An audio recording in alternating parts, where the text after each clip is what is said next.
era. Isso nós queremos ser muito. Nós estamos na era da alta performance. Nós passamos pelo coaching, agora. E o coaching morreu, né? Aí agora o coaching virou o quê? Virou alta performance. Essa é a verdade. Aquele cara que dizia assim antigamente: você pode, você vai fazer, você consegue. Hoje ele diz o seguinte: levanta às 5 horas da manhã, toma um banho gelado, joga água na cara e vai enfrentar a sua vida. Não mudou nada.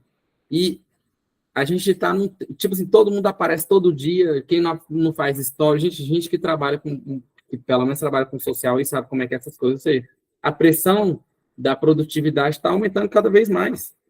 E nós estamos nos sentindo cada vez mais pequenos, porque estamos realizando poucas coisas, se a gente for olhar assim. Então, a nossa era, ela está marcada por isso. Não está marcada pela confiança, pelo gerenciar de bons relacionamentos. Ela está marcada pelo quanto você consegue entregar. Está marcado pelo qual nível de produção você tem na sua vida e no seu dia. De forma que se você não fez algo nesse dia de hoje e já começa o próximo dia frustrado. E quando você vê, o outro dia também foi frustrado, e o outro também, e todos os seus dias estão sendo frustrados, porque você colocou sobre si uma carga que nem Jesus colocou. Porque ele talvez te deixou para administrar um talento só. Então, encontrar o nosso lugar no serviço é essencial. Ou seja, ser satisfeitos em nós mesmos e entender que nós estamos satisfeitos em Deus. Aqui para o segundo tópico. Antes disso, é isso mesmo. Vamos para o segundo tópico, aqui, que é de terceiro, no caso. Discernindo, ou é segundo? É o segundo, se a gente for olhar assim. Discernindo em quem investir. Aqui que está o X da questão, né? Como você, no caso... Gente, a gente tem que entender que todos nós somos... como é que eu não vou dizer líderes em potencial. Todos nós temos a capacidade de influenciar alguém, pelo menos uma pessoa. Às vezes tem um amigo ou alguém na sua família que vai ser afetado pelo evangelho através da sua vida. Então, todos nós, como os discípulos de Cristo, temos a responsabilidade de afetar a vida das pessoas. Você não necessariamente precisa ser um líder, mas você vai ser um irmão mais velho na fé de alguém, em alguma esfera, em alguma hora, você vai se ali nos relacionamentos naturais, você vai exercer uma mentoria de forma despretensiosa, que a gente às vezes é tão apegado a títulos de liderança, essa coisa, que a gente esquece da vida. A gente olha para Jesus ali, Jesus estava completamente inserido na vida daqueles homens, e não estava ali vestido na praça, fazendo orações bonitas, não, ele estava ali no dia a dia, liderando e influenciando aqueles homens. Então, todos nós temos isso. E nós sabemos que existem dois tipos de gente. Pessoas que nós enxergamos que há um potencial para ministério, para, enfim, N coisas, e outras pessoas que não têm o potencial de, vamos dizer assim, talvez de ser uma pessoa, no meu caso, talvez uma pessoa que caminha perto de mim e é meu amigo, não tem as aptidões de ser ministério, pregador da palavra e aquilo tudo, e isso não quer dizer que ele não vai ser meu amigo, que eu não posso discipular, não quer dizer isso.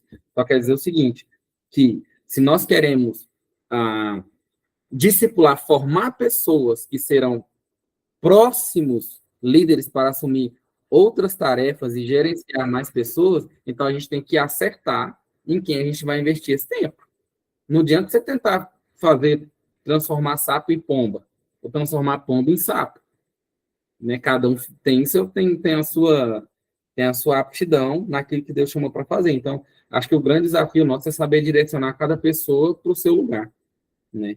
Então, olhando aqui para esse discernindo em quem investir,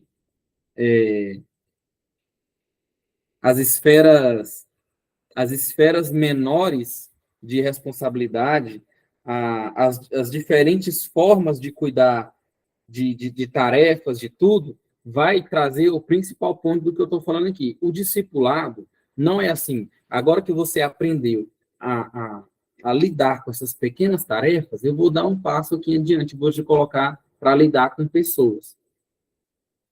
É assim e não é.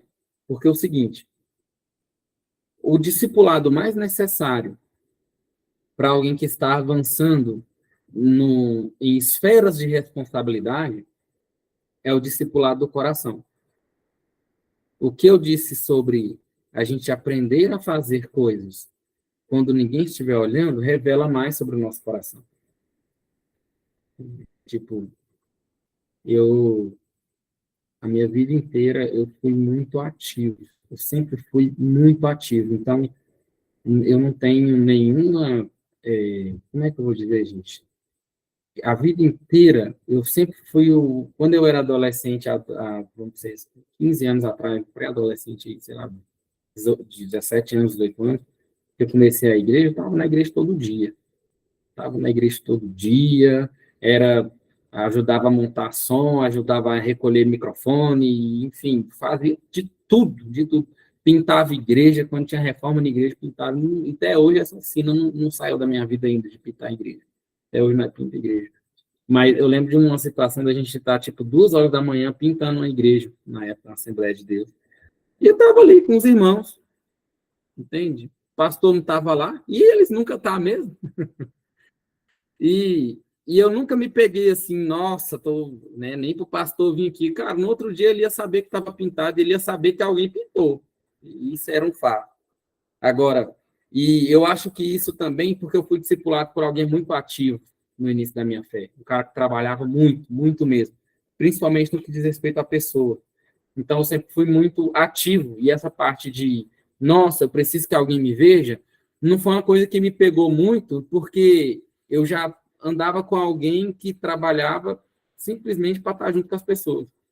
Então, como o principal alvo dele era estar ali e ajudar alguém, nunca esperei reconhecimento de pastores, enfim, né, na minha caminhada na fé, porque eu sabia que a frustração era grande. Quem me conhece sabe que eu já pedi perdão para pastores mais em relação a ensino, bater de frente com coisa que eu não concordava na igreja, e esse nunca foi o melhor caminho. Então, o discipulado do coração, né, o exercício do discipulado, ele vai revelar mais sobre o coração da pessoa. Vou dar um exemplo aqui. O discípulo, uma tradução mais literal do que é um discípulo na cultura judaica, diz que o discípulo é aquele que procura o mestre. Esse é o maior problema dentro das nossas comunidades, é que a gente quer discipular pessoas que não nos procuram, pessoas que não respondem ao investimento das nossas forças, ao investimento dos nossos estudos, né? Gente, abrindo uma particularidade minha aqui, eu sou muito ruim de preparar sermão. Eu demoro 20 horas, demoro dias, dependendo, o Eduardo às vezes me chama, vamos lá vamos servir a igreja de Rio Verde. Eu lembro até hoje, quando ele me chamou, eu preparei 26 folhas de sermão e eu precisava, de algum jeito, resumir aquilo. Entende? Porque eu tento tanto ser fiel e claro ao que eu vou falar, que eu falo, meu Deus, eu estou aqui, e eu falei, Senhor, o Senhor me ajuda aqui, porque que eu tenho que falar direito? Porque, assim, fico muito preocupado. Agora, imagina, empenhar todo esse esforço, às vezes 3, 4 dias, para pregar para um povo e, de repente, você fala assim, cara, parece que esse povo não está respondendo. E esse trabalho todo que eu estou tendo para fazer tudo isso, às vezes, eu sempre congreguei longe, graças a Deus, nessa última fase agora, eu estou mais perto da comunidade aqui, né? Mas, assim, sempre congreguei longe, aí eu ficava sempre pensando, tipo, se eu sempre fosse movido pela exigência da resposta do outro, gente do céu. Então, tem gente que é assim, eles te procuram, E essas pessoas que procuram, elas crescem mais. Agora, tem gente que está esperando ser procurado, porque entendeu que o relacionamento do pastor com a ovelha é o pastor indo atrás dessa pessoa para cuidar dela, para saber como que ela está, para saber se ela está se alimentando bem, se ela está bebendo água direito. E essa nunca foi a função do pastor. O pastor, ele tem que estar disponível.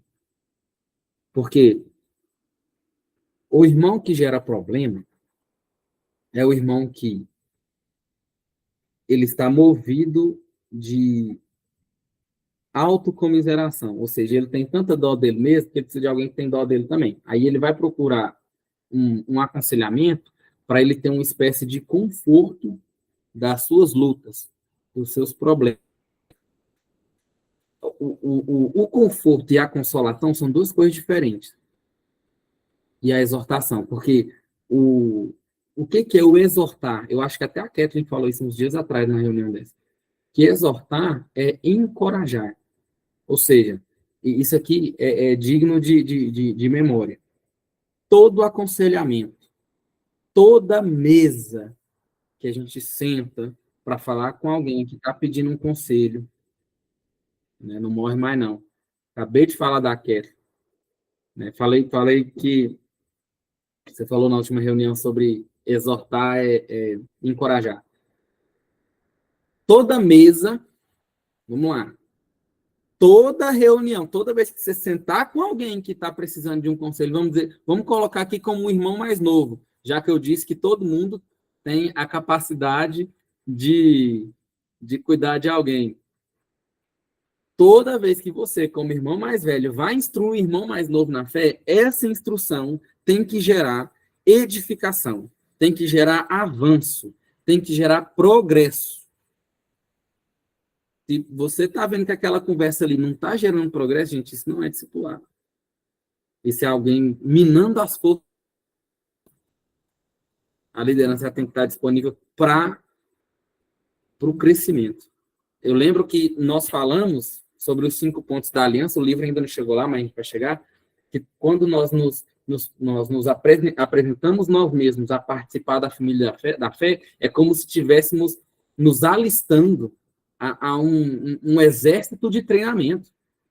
Falando assim, me treinem, me equipem, eu quero chegar à estatura completa de Cristo e eu não consigo fazer isso sozinho, eu preciso de um irmão mais velho para me puxar. Então, esse é o ponto. A gente precisa entender que essa é a dinâmica do discipulado. É treinar alguém para avançar. A mesa, ela não pode gerar uma próxima mesa do mesmo assunto. Se precisa, assim, na melhor das hipóteses. A próxima mesa tem que ser sobre outra coisa. Tem que avançar, porque a criança, ela aprende a andar com as próprias pernas. Amém? Aqui ele vai dizer que se alguém se acha digno de aconselhar pessoas, mas não quer ser um servo útil realizando tarefas práticas, seu aconselhamento não passa de uma forma de engrandecer a si mesmo. Ou seja, tem gente que não quer saber, não é nem do aconselhamento, nem do trabalho. Ele quer saber o seguinte, e aí, eu estou sendo visto? Nossa, fulano pediu para ter uma mesa comigo. Eu estou liderando. E eu vou falar na vida de fulano. Já vem aquela pompa, né? Migão, se você não está movido de ajudar o outro, primeiro, se você estiver movido de ajudar, talvez você nem vai marcar essa mesa. Fala com o irmão mais velho nessa área, porque eu acho que eu não sou, né? Não sou muito apto para falar com você dessa área, não. Fala com outro irmão. Se a preocupação é o crescimento do outro, talvez seja melhor, mais humilde, mais necessário, dependendo da situação ou do assunto, você desmarcar ou encaminhar isso. Simples. Às vezes, se o irmão estiver querendo um aconselhamento sobre gerenciar a vida financeira, fala com o irmão da comunidade. Como é que a gente vai dizer? Tem reserva de emergência, uma coisa que talvez eu nunca tive na minha vida, por exemplo. Se um irmão tem uma vida financeira controlada, ele tem... Irmão, se você precisa falar sobre alguém com dinheiro, então fala com esse irmão. Minha vida pode estar certinha, cara. Pago minhas contas, meus boletos e tudo, só que meu dinheiro não está sobrando no fim do mês. Então, não sou um excelente administrador para conseguir juntar um pouco. fala com o irmão que consegue fazer isso. Esse cara, com certeza, vai saber te instruir. Tem que ser humilde. Então, governar sobre pessoas exige fidelidade nas pequenas práticas. Amém? Alguém quer falar alguma coisa? Quando eu vou parar de falar. Vocês usam a mãozinha aí, viu, gente? Quando vocês colocar a mãozinha, eu deixo vocês falar. Vamos continuar.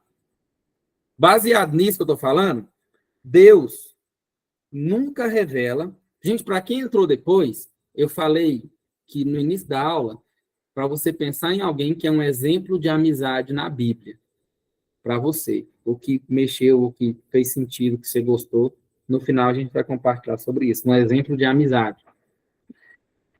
Já percebeu que Deus nunca revela o plano todo? Deus fala com Abraão assim, sai da tua terra para a terra que eu vou te mostrar. Aí sai o homem, andando. Não sabe nem para onde que vai, mas Deus falou que ia mostrar.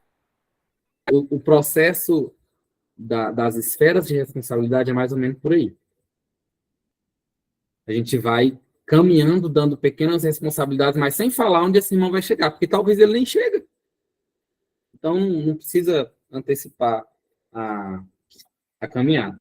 O terceiro ponto, acho que é o terceiro ponto, a imposição de mãos. Esse aqui é, gente, muito interessante.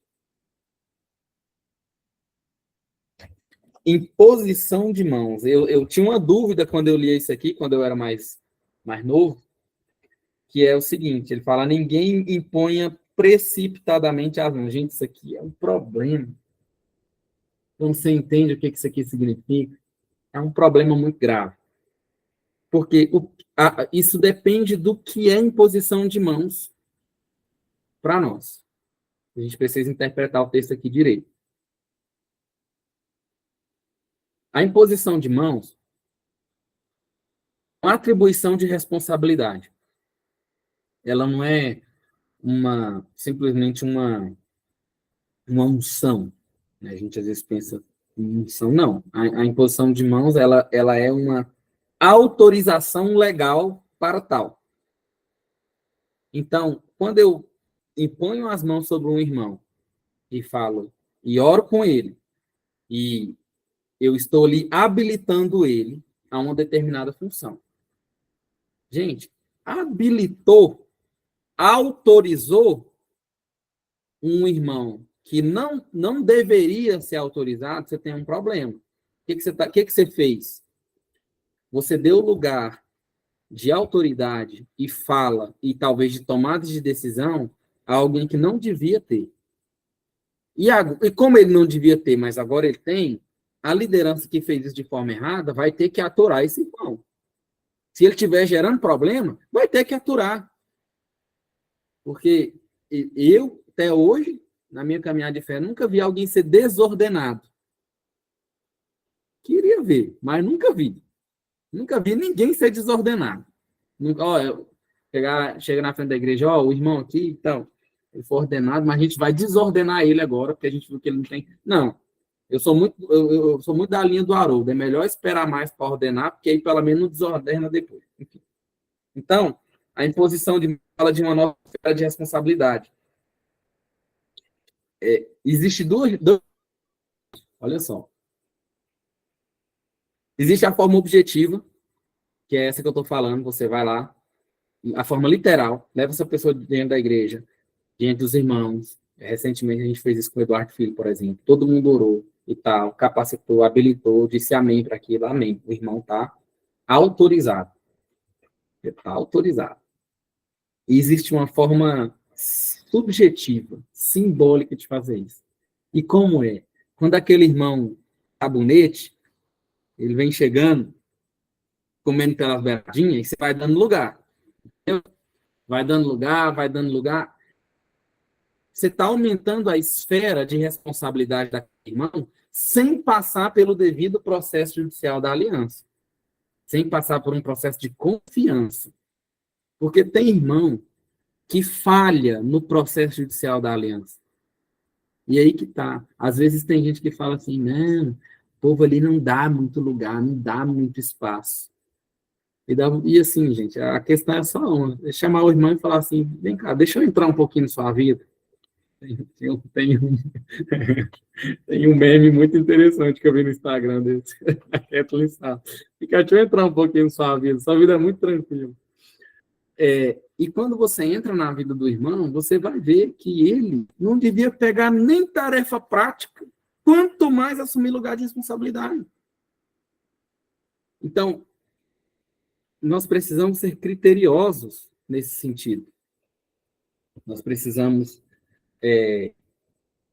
entrar na esfera da confiabilidade, dar uma esfera pequena de confiança para depois dar uma esfera maior. A gente tem alguns exemplos, eu vou preferir não entrar. Então, a imposição de mãos, ela valida a pessoa. E de serviço vão falar sobre a posição do seu coração. Vou dar um exemplo aqui para vocês. Está aqui em Timóteo 2:2. Ele fala assim: o que ouviste de mim, diante de muitas testemunhas, transmite a homens fiéis e aptos para também ensinarem a outros. Então, olha que interessante. A gente está falando Paulo, Paulo, o apóstolo. Tem um discípulo chamado Timóteo, que está ali caminhando com ele do lado dele. E agora está colocando uma responsabilidade sobre Timóteo de cuidar da igreja. Não só de cuidar da igreja, mas de levantar homens com essa aptidão. E qual que é o critério que ele usa aqui?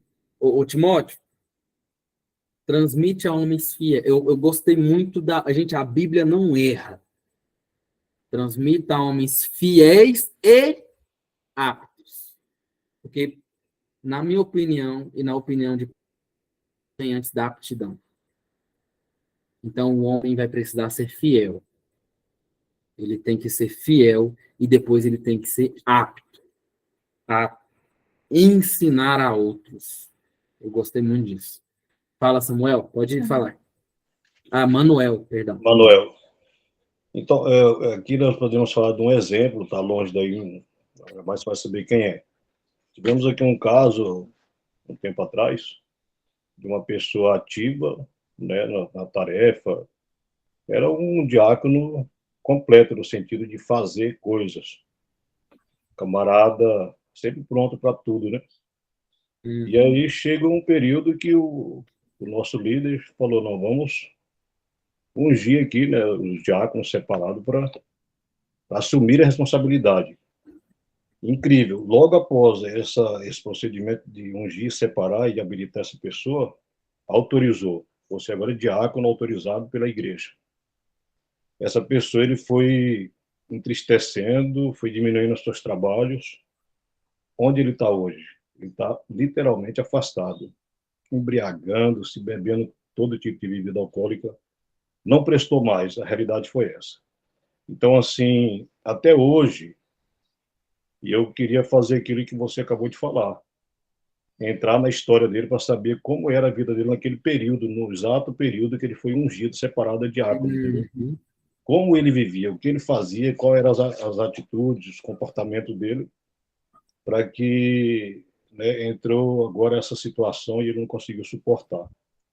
Com certeza, ele não era apto na sua vida, testemunhar, essa coisa toda de testemunhar e ser aquilo que ele falava que era. Ele Uhum. era na igreja, com certeza. Eu não posso afirmar 100%, mas com certeza na igreja ele era bem visto, mas lá na sua casa, com certeza ele poderia estar errando e falhando feio, porque ele não suportou o peso dessa responsabilidade. E até hoje está aí a tragédia, é um amigo, gosto muito do camarada, e eu não sei nem como ajudar, entendeu? Não sei nem como aproximar.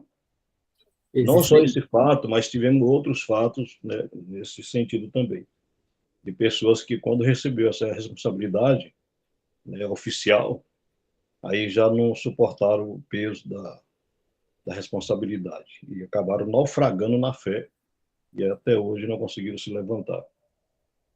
Uau. Que você poderia, vocês todos, claro, né, poderia nos dar uma fonte, uma direção do que, né, possa ter acontecido.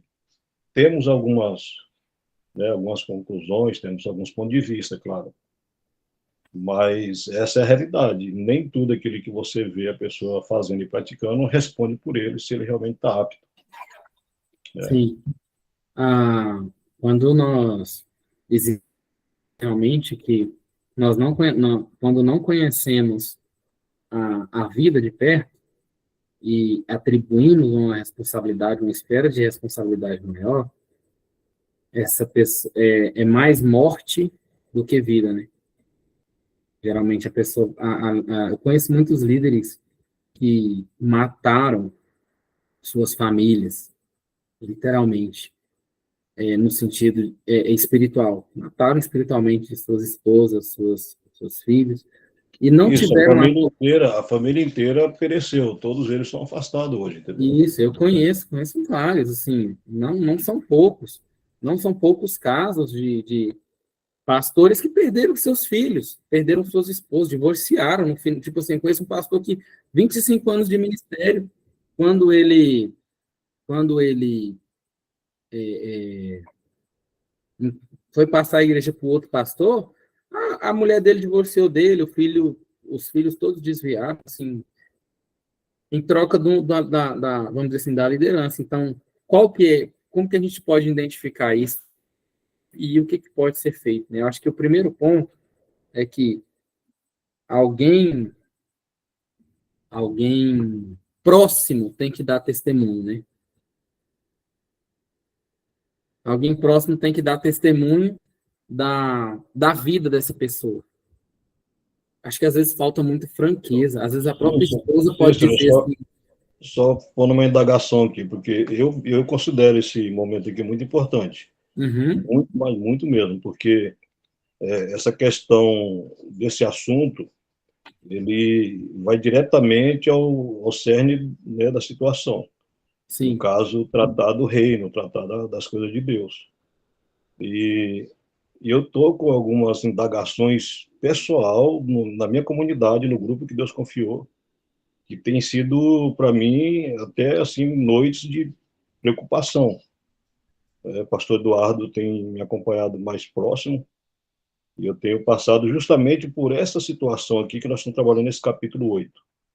hum, O discipulado nunca foi, vamos dizer, negligenciado, no sentido de executar, mas uhum, negligenciado com certeza no sentido de receber a execução, porque está tendo problema, estamos tendo, né, problema de quedas, de pessoas saindo, afastando e desistindo até mesmo da caminhada cristã.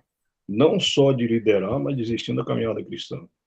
Nós, em Cuiabá, aqui estamos passando por um momento, sei lá, cara, acho que nem em um momento sempre foi essa luta. Em nenhum momento sempre foi essa luta, pelo que eu entendo até hoje. E eu vejo, até estava pensando esses dias atrás, Goiânia tem sido um centro para nós de referência. O estado de Goiás, vocês aí, tem sido um centro de referência em despontar, em avançar, em trazer essa serenidade do compromisso cristão, entendeu? Sempre foi um centro de referência. Um tempo atrás viajamos várias vezes para Goiânia para, né, absolver, para aprender com a Lagoinha, acho que é isso, uhum. pastora Luísa. E foi bom, foi muito conceitos bons, nós aprendemos bastante. E hoje Deus me leva de volta aí com vocês, agora com o pastor Eduardo, da comunidade aí na Antioquia. E, né, o tempo que eu precisava mesmo para abrir o coração e participar, né, da ajuda de vocês, na verdade eu tenho que ir até vocês e ficar aí um período. Mas é isso aí, vamos continuar, senão eu vou tomar todo o tempo aqui. Vai Não, ficar. tranquilo. É que a gente falando aqui sobre isso, quando Timóteo fala transmite a homens fiéis e aptos, eu acho que ele está falando primeiro? A fidelidade fala de uma consciência clara do relacionamento. Então, um exemplo aqui na nossa comunidade, a reunião caseira, ela, ela é uma reunião para a gente abrir o coração em relação a desafios, em relação a alvos, em relação ao que Deus está falando conosco. A gente tem essa liberdade de fazê-lo. E nós também temos, talvez alguém já deve ter mencionado aqui, a prática de fazer um 2 ou 3, que são irmãos que a gente abre de verdade o coração e fala sobre como está a nossa vida, confissão de pecado, vida familiar, esposa, filhos, desafios, a vida de oração não está legal, falar tudo, é abrir de verdade o coração. E aí, quando você tem esse lugar se torna seguro, porque olhando aqui para o que a gente está falando sobre intimidade e confidencialidade, que é essa pauta que a gente está, a gente passa a conhecer o coração e a vida daquela pessoa antes de deixar ela avançar para uma próxima esfera de responsabilidade. Então, amigão, você não está, você tem essa, e aí nós estamos falando de um relacionamento de aliança sincero. Se há confissão de pecado, se há transparência na vida daquele que lidera com aquele que tem sido liderado, nós conseguimos ver se ele vai suportar essa próxima carga ou não. Até porque, à medida que nós vamos aumentando a esfera de responsabilidade, a batalha espiritual também aumenta. Né? Não à toa, Tiago diz que não queiram ser muitos de vós mestres, porque vão receber mais duro juízo, que estão lidando, vocês são pessoas que falam, e o que vocês falam influencia comportamentos de outras pessoas. Então, aumenta a esfera de ataque, a esfera de visibilidade aumenta na região espiritual. Então, acredito que por isso muitos fracassam. Eu acho que principalmente quando isso é feito precipitadamente, que é o que Timóteo está querendo trazer aqui, o que ele traz. Quando nós estamos falando de confiabilidade, eu acho muito interessante, ele traz um parágrafo aqui sobre, quem não leu o capítulo, depois, assim, leia esse trecho de Sansão e Dalila, que ele fala que Sansão, ele era muito, ele conseguia segurar o segredo até certo ponto. Mesmo alguém mostrando para ele que não era confiável, que traía sua palavra logo em seguida, ele tinha um coração fragilizado, um coração carente, e logo ele entregava os seus segredos a Dalila, né? No finalzinho aí do bloco, ele usa uma frase bem interessante, ele fala o seguinte, sabe quando o Sansão ele faz aquele enigma, e aí o povo descobre por meio da mulher que ele ia casar e tal, e ele fica irado e ele mata todo mundo. A gente fala, nossa, mas ele também, para que matar todo mundo, né? Descobriu, beleza, descobriu o segredo e tudo. E o Asher fala uma coisa bem interessante aqui, ele fala o seguinte, a mentalidade moderna pode não considerar razoável sair matando as pessoas por ter seu enigma revelado, mas do ponto de vista de Sansão, ele teve toda a razão de matar aqueles homens que violaram a confidencialidade da aliança. Eles demonstraram ser infiéis em aliança e, portanto, dignos de morte. Gente, isso aqui é muito forte. Porque a palavra fiel, a palavra fé, vocês percebem que tem uma proximidade. Quando a gente fala que existe uma fidelidade, quando a pessoa ela é infiel, Deus, ele separa para si os fiéis. E eu acho interessante que muitas vezes a palavra vai falar dos ímpios e do último dia do julgamento dos infiéis. Ou seja, pessoas que não conservaram sua fidelidade com o Senhor. Eu acho isso perigoso, até porque tem um dos textos que eu gosto muito, está em Tessalonicenses, quando fala que o Senhor vai trazer ira sobre aqueles que não obedeceram o Evangelho. Existe uma expressão na fé. Então, a gente vê ali que há uma fidelidade na confissão de fé. Então, se você confessa Cristo Jesus, você precisa ser fiel àquilo que Jesus diz. Porque ele diz o seguinte, aquele que me ama obedece os meus mandamentos. Por quê? Porque a prova de amor, ela é dada na fidelidade. Então, ele usa até eu não sei se é agora nesse capítulo, se foi no outro, acho que é nesse, que uma forma de você provar o coração de alguém é você revelar um segredo e ver como aquela pessoa vai se comportar com aquele segredo, ou seja, uma prova de fidelidade. Rapidinho você vai saber se a pessoa é fofoqueira ou não, se ela tem sido fiel ou não. E aí a forma como ela demonstra a sua fidelidade reflete como ela vai lidar com a, a, a próxima esfera de responsabilidade que você está querendo aplicar na vida dela. Então, esse é o ponto. Fechando essa parte da imposição de mãos,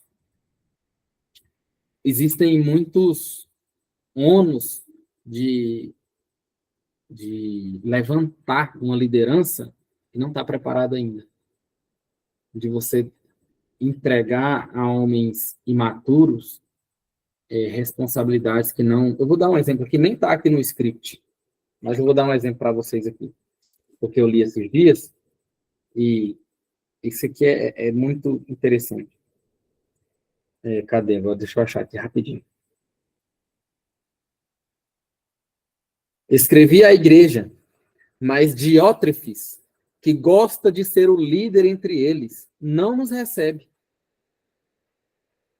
Por isso, se eu vos visitar, trarei à memória as coisas que ele faz, proferindo palavras insensatas e maldosas contra nós. Como se não fosse o bastante, ele não recebe os irmãos, como também proíbe de fazê-lo os que querem recebê-los e ainda exclui da igreja. Gente, isso aqui é João na sua terceira carta, que quase ninguém dá atenção, porque 1 João é um livro tão lindo que ninguém lê 2 e 3 João. 3 João, ele está falando de um amado. Eu acho, gente, eu gosto desse negócio. A Bíblia às vezes tem uns negócios. Está aqui, gravado pro resto da vida o nome do cidadão. Diótrefes. Gosta de ser líder entre a igreja. Ó, não é para receber o João, não. E outra coisa, se receber e eu ficar sabendo, ainda vai ser excluído da igreja. Quem que é esse cara, mano, na fila do pão? Ou seja, o cara, ele virou dono da igreja.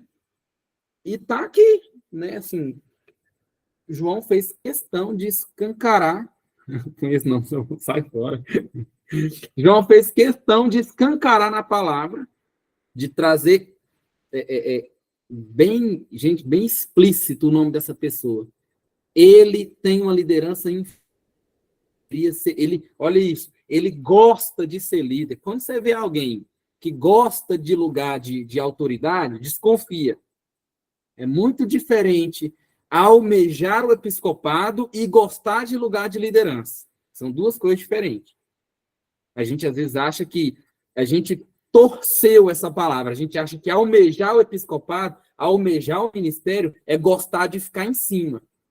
Sendo que, no entendimento das Escrituras, Jesus diz o seguinte: aquele que quer ser o primeiro, seja servo de todos. Então, ele tem que ter um desejo de servir. Ou seja, eu quero contribuir com a causa do evangelho. Eu quero contribuir com a vida dos meus irmãos. Eu anseio saber mais para ajudar mais pessoas. Esse é o lugar certo do coração. É isso que a gente tem que encontrar.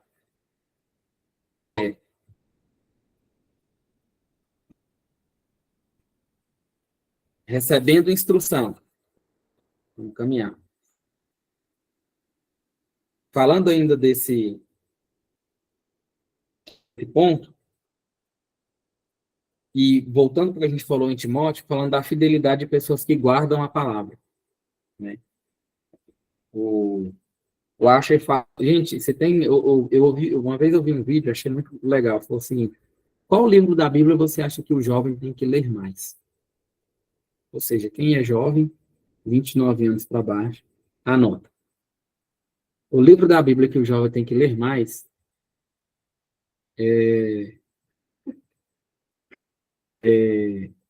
Provérbios. Por quê? Por que Provérbios é esse livro? Provérbios é um livro de instrução prática. E é o que o jovem mais precisa. Ele precisa de instrução prática. Aos anciãos foi dada a sabedoria. Depois de muito tempo, tem a sabedoria da vida, a sabedoria de experimentar muitas coisas, a sabedoria dos muitos estudos. a sabedoria de viver muitas coisas.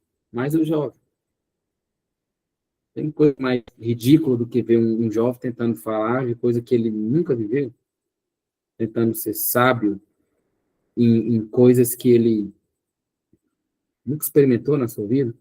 Quando eu era no início da minha fé, eu observava às vezes o Daniel falar de tantos. O Daniel tinha sempre, quando eu conheci o Daniel, ele tinha 34 anos, ele deve ter uns 42, 41, não sei, é o certo. Mas eu ficava pensando assim, cara do céu, esse cara viveu muita coisa já, velho. Pra tudo ele tem uma história. Eu fico vendo a Cat falar que tudo tem uma história também, né, Cat? Mas são 15 anos de igreja, velho. Aconteceu já tanta. De igreja no sentido assim, de relacionamento com gente crente. Acontece muita coisa. Então, quanto mais jovem, por isso que a exortação de Paulo a Timóteo é: trata os anciãos como um pai. E como é que é tratar como um pai? Você escuta. E mesmo se você discordar, jovem rebelde, o pai ficar calado. É assim que a gente faz. Eu tive que aprender na minha juventude intensa a respeitar os mais velhos. Era a minha maior dificuldade. Eu queria ter a mesma posição de voz na mesa, sentado com o mais velho. E foi uma das coisas que eu tive mais que aprender. Tinha que saber sentar, e ainda que o mais velho tivesse errado, ainda que fosse uma coisa nas escrituras, eu tinha que recolher a minha insignificância naquele lugar, naquela pauta, e, cara, ele é mais velho, eu preciso respeitar. Se a conversa for propício, eu posso avançar com muita humildade, porque quando um jovem vai falar com uma pessoa mais velha, ele tem que ter muita humildade, porque você tem que quebrar, de certa forma, essa barreira da idade, que é o converter do coração dos pais aos filhos, dos filhos aos pais. Fala comigo, Kelly. Fala com a gente. Cara, é porque você falando disso aí, eu lembro muito dos meus tios aí. A minha família vem desse contexto, né? Tipo assim, meu avô era militar, e não sei o quê, e aí meus tios também, não sei o quê. Cala a boca, você é jovem, você nasceu ontem, você não sabe de nada. Qualquer coisa que você ia falar, qualquer coisa. Por mais que você soubesse, você não tem direito de falar, você nasceu ontem, você não sabe de nada da sua vida. Aí, é dessas trevas, assim. Aí, hoje, que é diferente, né, no contexto de cristianismo, é surpreendente eu poder falar alguma coisa relacionada à palavra e coisas assim, eles abrirem o coração. Então, veja assim, que é trabalho do Senhor mesmo, porque não existia esse negócio. Você é jovem, você não sabe de nada, você nasceu ontem, cala a boca. Sim. Você tem que aprender muito da vida ainda para você poder falar alguma coisa. Quando a gente... Eu lembro que os meninos estavam falando que acho que foi o Daniel Juster. Ele converteu, né, ao cristianismo, e muito tempo depois o pai dele converteu. E o Dan Juster, ele já tinha uma caminhada na fé. Ele já tinha caminhado muito tempo. E teve um dia que o pai dele olhou nos olhos do filho dele e falou assim: você é meu pai.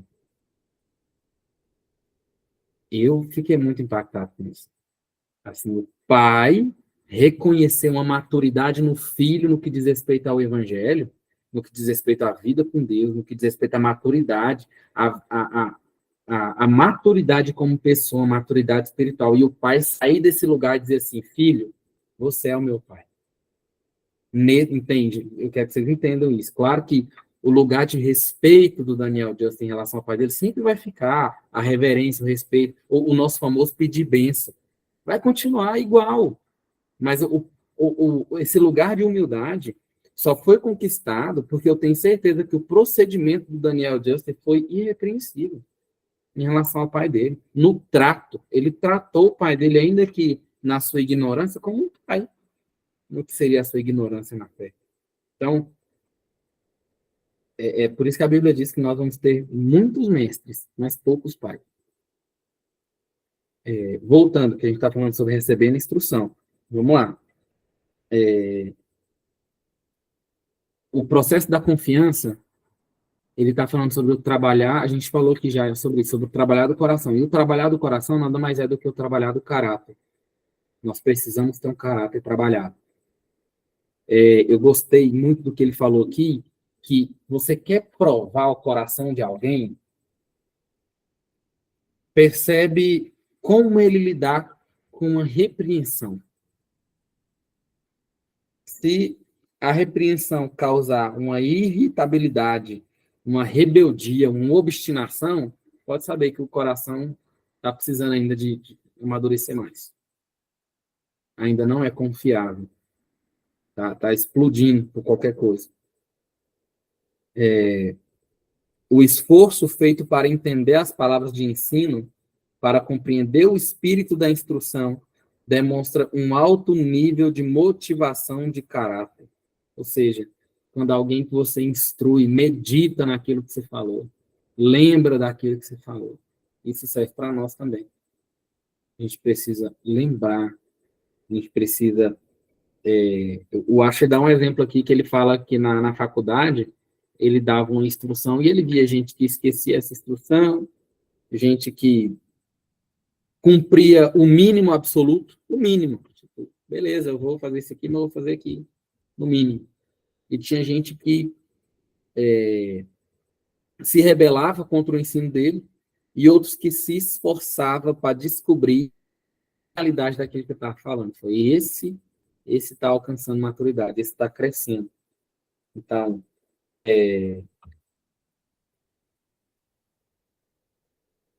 a gente precisa tomar decisões baseadas no trabalhar do caráter.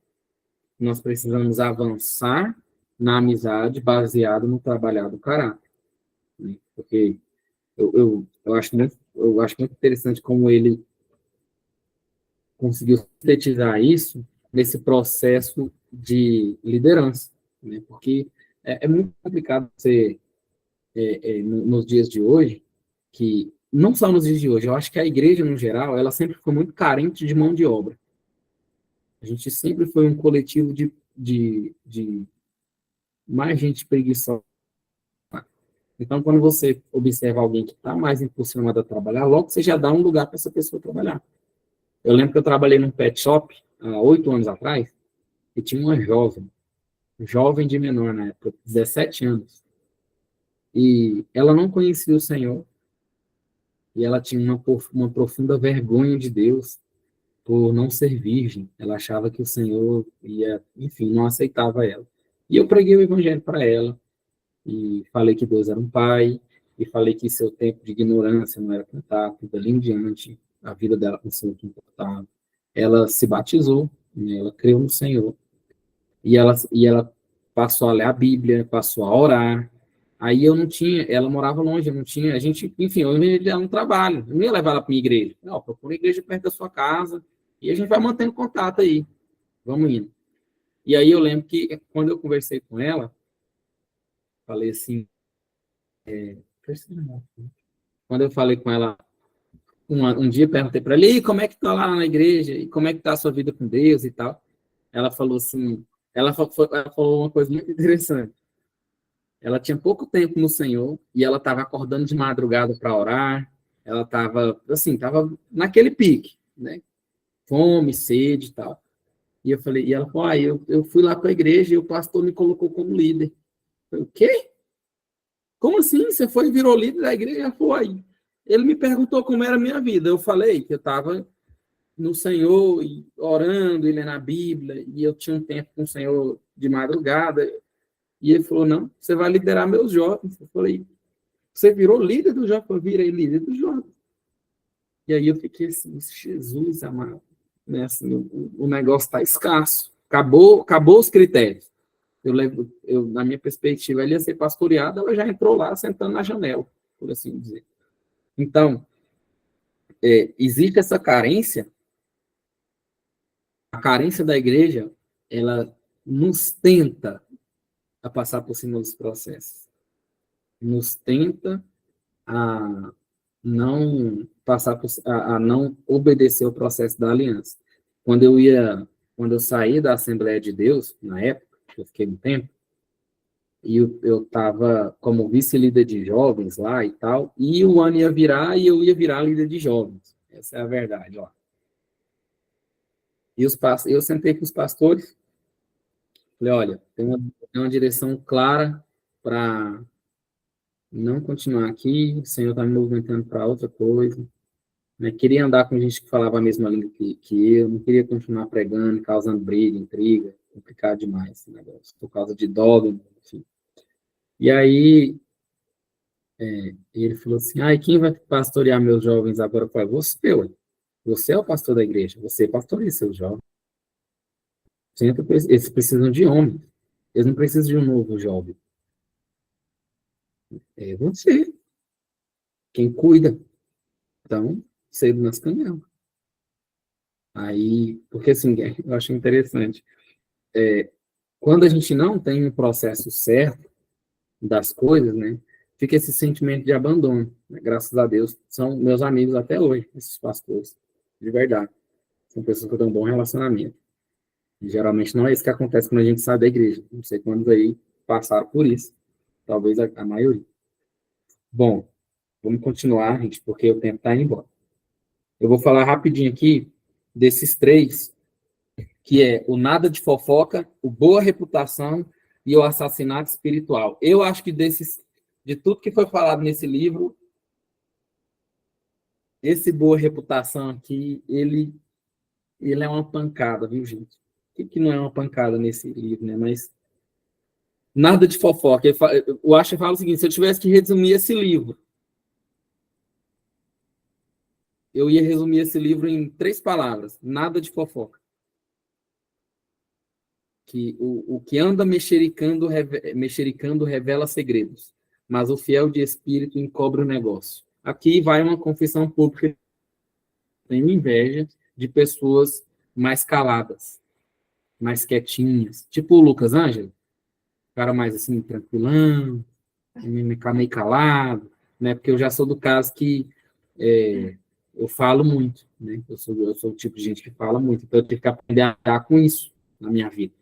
Hoje é bem mais tranquilo isso, né? Assim, depois de pedir, igual eu falei para vocês aqui, depois de pedir perdão para o pastor, levantar no meio da reunião caseira, assim, e eu realmente, eu tive que passar por essa escola da medida do falar.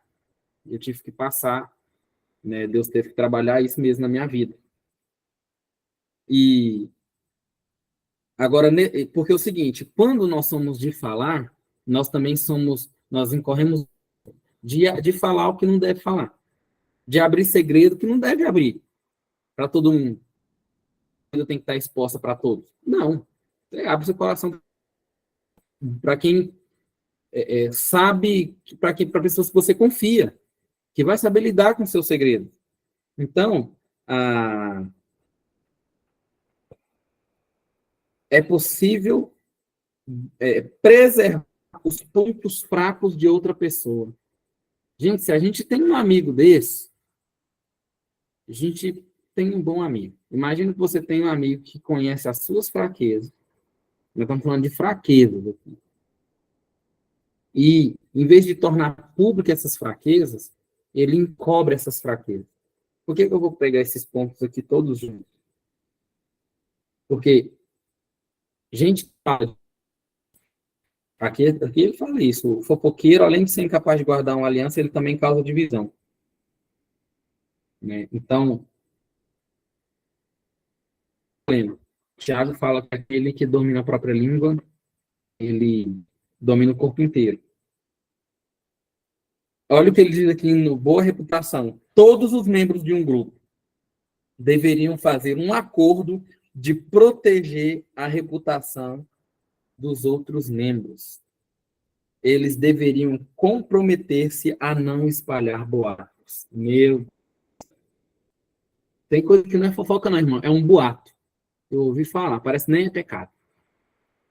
Você ouviu falar, então achei interessante, assim, esses dias atrás aconteceu uma coisa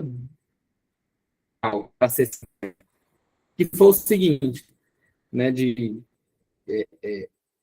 uma treta de um povo que não conhecia, que foi resolvido, graças a Deus, e aí quando vieram para mim, porque eu conhecia as pessoas, falaram assim, então, você sabe o que aconteceu, né? Eu falei, não sei o que aconteceu. Não? Não, mas muita gente conseguiu. Eu falei, cara, eu não sei de verdade o que aconteceu. Um lado de ninguém, eu não sei de verdade o que aconteceu para rolar a treta que rolou. Mas agora que houve a reconciliação, beleza, eu posso saber, né? Na verdade, ali naquele momento, nós precisávamos saber, né? E eu fiquei pensando, sabe, assim, falei, cara, menos assim, né? Quando alguém fosse compartilhar, sei lá, qualquer coisa de uma reconciliação, alguém fala assim, não, é mesmo, eu fiquei sabendo, falaram isso mesmo. Esses boatos, cara, mas assim, eu me lembro de ter conversado sobre isso com outro irmão, e era coisa séria de irmãos, né, importantes. Essa cultura, assim, só o Espírito de Deus para nos dar poder de viver isso, de proteger uns aos outros, tá travando muito, gente. Tá mesmo? Tá um pouco, Nielton. Que é a minha internet. Eu acho que, peraí, então. Mas tá dando para entender.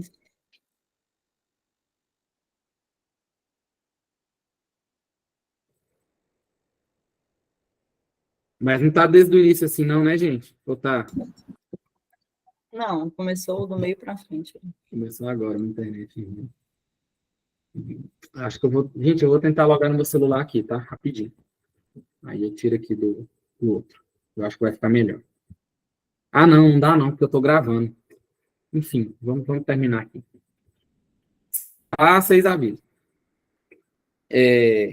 Então a gente precisa desenvolver o que o Asher chama aqui de aliança de boa reputação.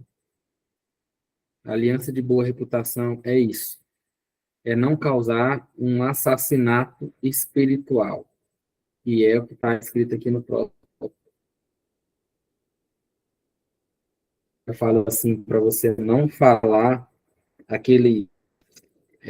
como é que é o texto aqui? Deixa eu abrir. Onde ele está. Irmãos, não faleis mal uns dos outros. Quem fala mal de um irmão e julga, fala mal da lei e ajuda. Ah, não, peraí, eu errei o texto.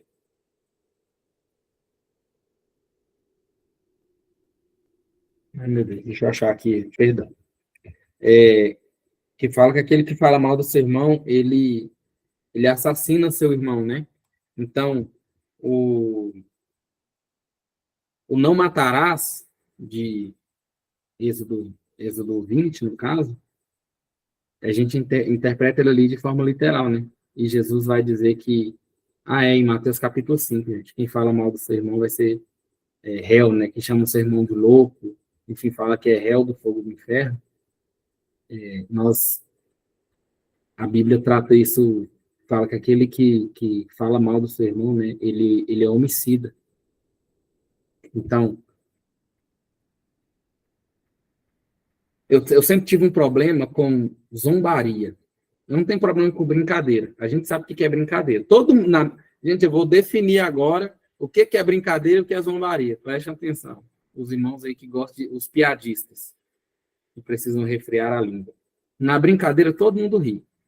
Inclusive a pessoa que brinca, às vezes é sobre uma situação, às vezes é sobre alguém, enfim. Todo mundo ri. E na zombaria é quando um irmão é o objeto de risada dos outros. Então,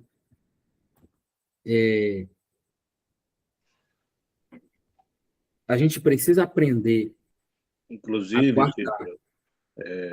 zombaria se define em escarnecer, né? escarnecer, exatamente. Porque, gente, olha, eu vou ser bem sincero, eu fui criado num ambiente assim, lá atrás, com gente que tem umas brincadeiras, não só mas que zombava do outro, fazia do outro uma chacota. E eu não gostava, porque eu não queria ser essa pessoa, entendeu? Eu até falei para um amigo meu mesmo, cara, era amigo meu, eu falei, cara, a sua risada é uma risada que zomba. Então, o Asher termina dizendo que palavras têm poder. Poder sobrenatural é liberado quando sabemos que cada palavra que sai da nossa boca é sustentada pela integridade absoluta da aliança. Então, Deus liberta então, o poder da fé por meio da nossa própria língua. Gente, essa integridade nas palavras, essa integridade, porque percebe, tudo que eu falei aqui sobre as esferas de responsabilidade, lá na frente fala sobre gerenciar pessoas, e não só gerenciar pessoas, mas gerenciar segredos, gerenciar problemas. Tem gente que, às vezes, conta uma situação e fica completamente inseguro se aquele não vai vazar, né, de alguma forma. Então, o Asher conta uma situação, eu já estou terminando, o Asher conta uma situação de um dia fazer um comentário dentro do escritório, em sala fechada, com outro irmão, a respeito de um irmão, foi uma brincadeira assim, quando ele abriu a porta, o irmão estava lá. Ele falou que o pecado dele ficou tão claro para ele, que ele disse que ele fez um voto com o Senhor, que ainda que não tivesse, ele nunca ia falar mal, fazer algum comentário negativo de ninguém. Porque tem um provérbio aqui que ele colocou, que é bem interessante, ele fala que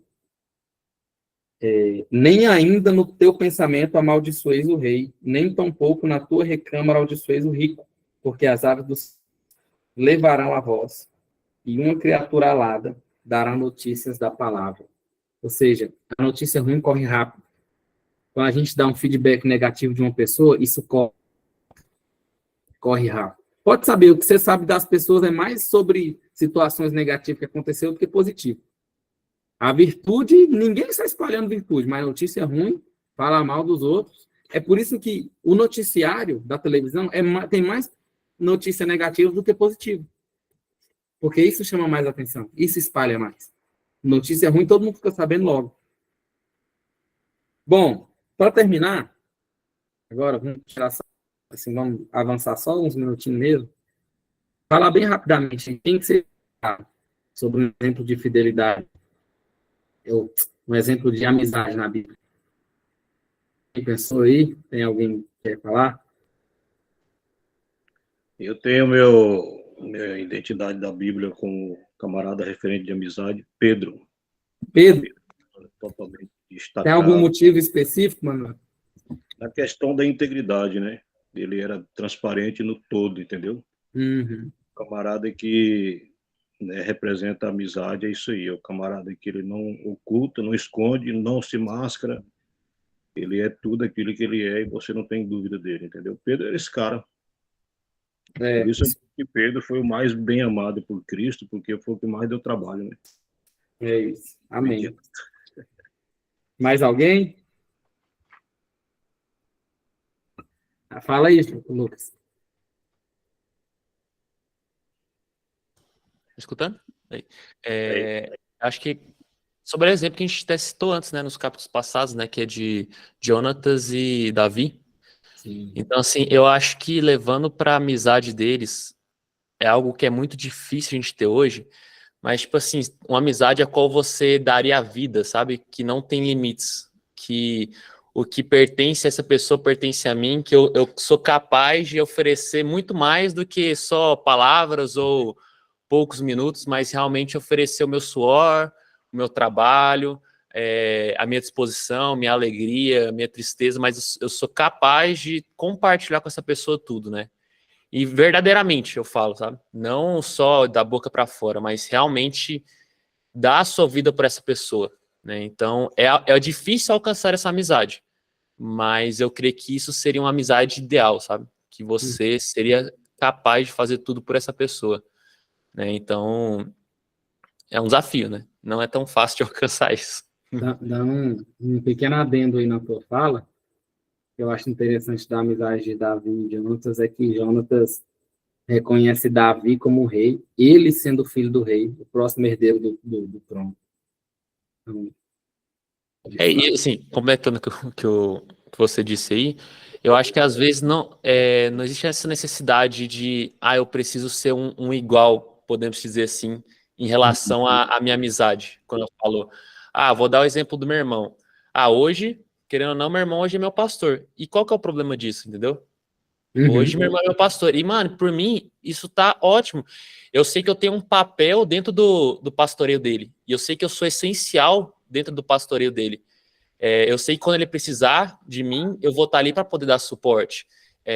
Então, assim, tanto quanto o Nielton, o Jota, que são as pessoas que estão mais próximas de mim, né? Faz parte dos meus 2 ou 3. Então, eles vão estar ali, quando eu precisar deles, eu vou estar ali para poder ajudar eles, né? No momento de dificuldade, tudo, talvez. Hoje eu não tenho um papel de pastor, mas eu posso, de alguma forma, contribuir e servir de apoio para eles.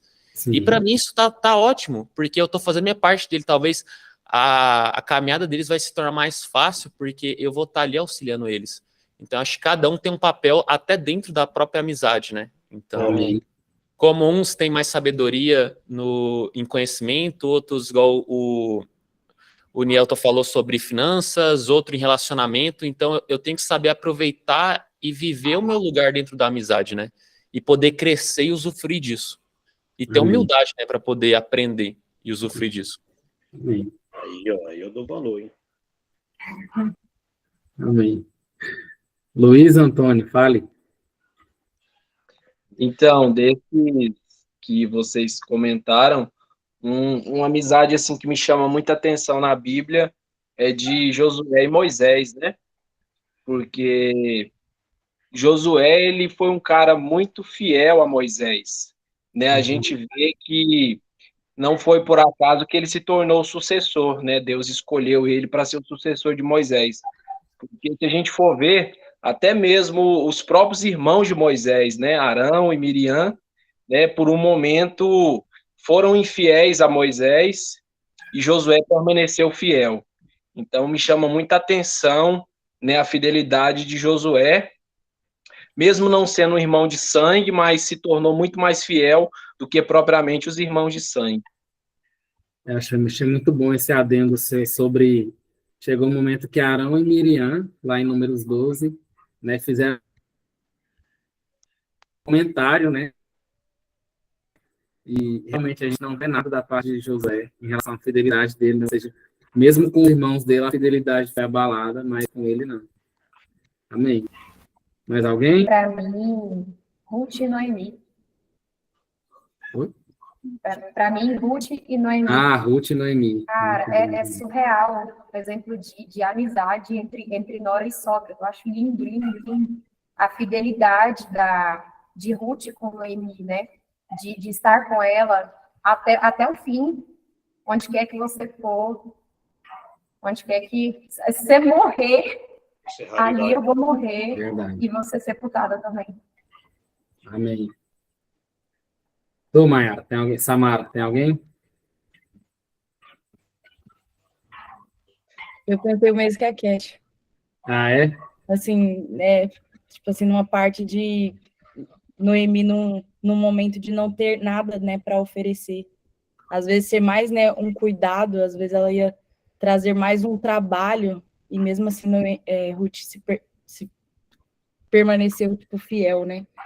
Tipo, mesmo não tendo o que oferecer, mesmo muitas vezes a gente não tendo o que acrescentar, e mesmo assim ela se manteve fiel.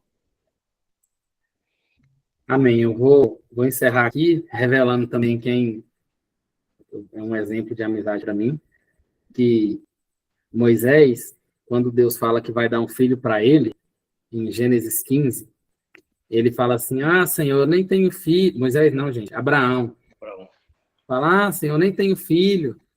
O Lucas pulou aí.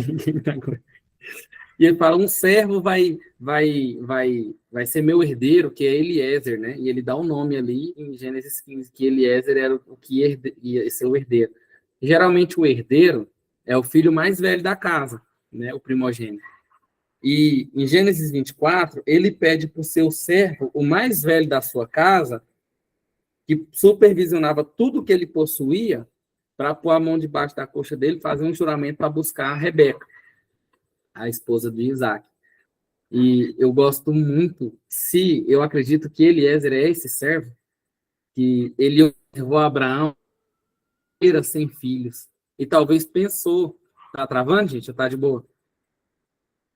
E talvez pensou que ia ser o herdeiro várias vezes.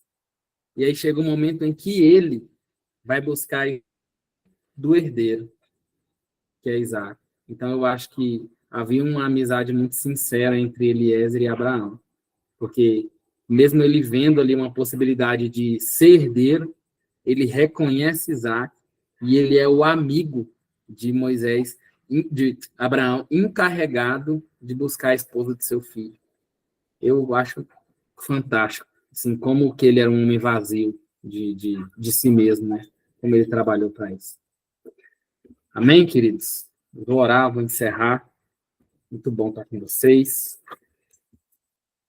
Senhor, obrigado por esse momento. Que o teu Espírito continue conosco, Senhor.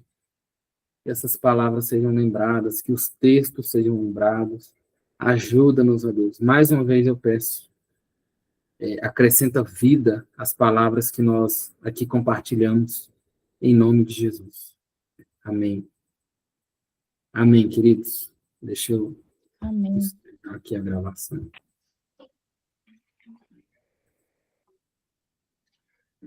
Tchau para vocês, boa noite.